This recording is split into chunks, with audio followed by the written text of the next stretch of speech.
提前蒸好的红薯和紫薯各加1勺别糖。不喜欢吃太甜的可以不用加别糖。分别给它们压成泥之后，像我这样揉成小圆球备用。分别给它们压成泥之后，像它这样揉成小圆球备用。300克小西米里面加入50克别糖和300克温水。300克小西米里面加入50克别糖和300克温水，然后泡它个30分钟左右。如果里面比较湿的话，可以再加1勺玉米淀粉。我这个不怎么湿，可以不用加。然后把它搓成一个个小圆球。再给它像我这样压扁。然后慢慢的给它包起来。然后再慢慢的把小红薯球给它包起来。继续揉成小圆球。盖板上撒一点点玉米淀粉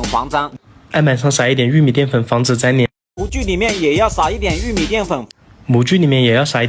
粉。包好馅的小圆球给它压过之后就变成了月饼。用这个模具给它压过之后就变成了月饼。然后把月饼放入锅中，水开蒸它个30分钟。再把月饼放入锅中，水开计时蒸30分钟。熟了之后它就变成了晶莹剔透的水晶月饼。哇，熟了之后变得好好看啊！原来饼皮月饼这么简单，快去试试吧。